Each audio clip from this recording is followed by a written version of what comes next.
Roxie নাফুসির লেখা manifest 7 steps to living your best life বইটি মূলত নিজের স্বপ্ন এবং লক্ষ্যকে বাস্তবে রূপান্তর করার একটি আধুনিক নির্দেশিকা।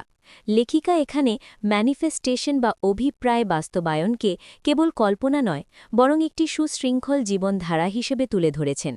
বইটির মূল 7টি ধাপ এবং গুরুত্বপূর্ণ পরামর্শগুলো এখানে আলোচনা করা হল। 1.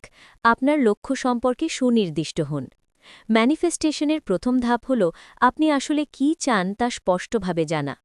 অস্পষ্ট ইচ্ছা কাজ করে না, যেমন আমি অনেক টাকা চাই, এটা কোনো সুনির্দিষ্ট ইচ্ছা না, অসম্পূর্ণ ইচ্ছা।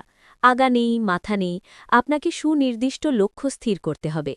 টাকা যে চান, কোন কাজের মাধ্যমে সেই টাকাটা পেতে চান বা কোন সেক্টর থেকে টাকাটা আসবে তার সুনির্দিষ্ট এবং বিস্তারিত প্ল্যানিং থাকতে হবে।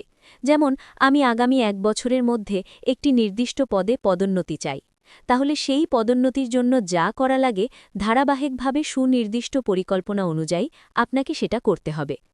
এর জন্য একটি ভিশন বোর্ড তৈরি করুন বা আপনার লক্ষ্যগুলো বিস্তারিতভাবে ডায়েরিতে লিখুন। 2. ভয় এবং সন্দেহ দূর করুন। আপনার অবচেতন মনে যদি ভয় বা নিজেকে অযোগ্য ভাবার প্রবণতা থাকে, তবে ম্যানিফেস্টেশন কাজ করবে না।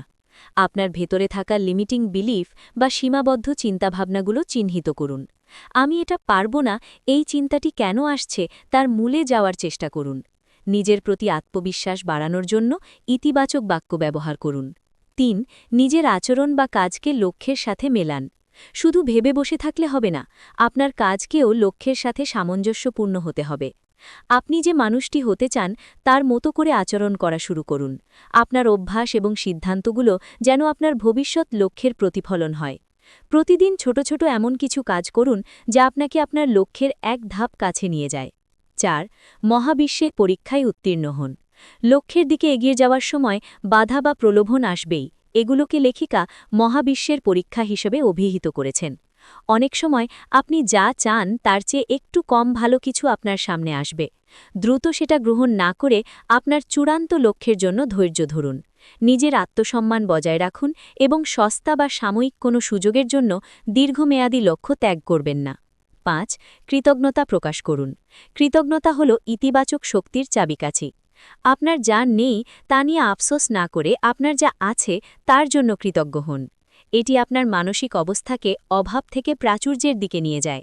প্রতিদিন রাতে ঘুমানোর আগে অন্তত 3টি জিনিসের নাম লিখুন যার জন্য আপনি সেদিন কৃতজ্ঞ ছিলেন। 6. ঈর্ষাকে অনুপ্রেরণায় রূপান্তর করুন। অন্যের সাফল্য দেখে হীনমন্যতায় না ভুগে সেটাকে ইতিবাচকভাবে নিন। কেউ যদি আপনার কাঙ্ক্ষিত কিছু অর্জন করে থাকে, তবে বুঝবেন সেটি আপনার জন্যও অর্জন করা সম্ভব। ঈর্ষা আপনার ইতিবাচক শক্তি কমিয়ে দেয়। সফল ব্যক্তিদের প্রতি ঈর্ষান্বিত না হয়ে তাদের থেকে শেখার চেষ্টা করুন। 7. স্রষ্টার ওপর বিশ্বাস রাখুন। সবশেষে নিজের প্রচেষ্টার পর ফলাফল পাওয়ার জন্য ধৈর্য ধরুন। কখন হবে বা কিভাবে হবে এই নিয়ে অতিরিক্ত দুশ্চিন্তা করা বন্ধ করুন। নিজের কাজের ওপর এবং সঠিক সময়ের ওপর আস্থা রাখুন। নিয়ন্ত্রণ করার ইচ্ছা ছেড়ে দিয়ে বর্তমান কাজে মনোনিবেশ করুন। রক্সি নাফুসির মতে ম্যানিফেস্টেশন মানে কেবল জাদুর মতো কিছু পাওয়া নয়, বরং এটি আত্মবিশ্বাস, পরিশ্রম এবং ইতিবাচক মানসিকতার একটি সমন্বয়। আপনি নিজেকে যতটা যোগ্য মনে করবেন, জীবন আপনাকে ঠিক ততটুকুই দেবে।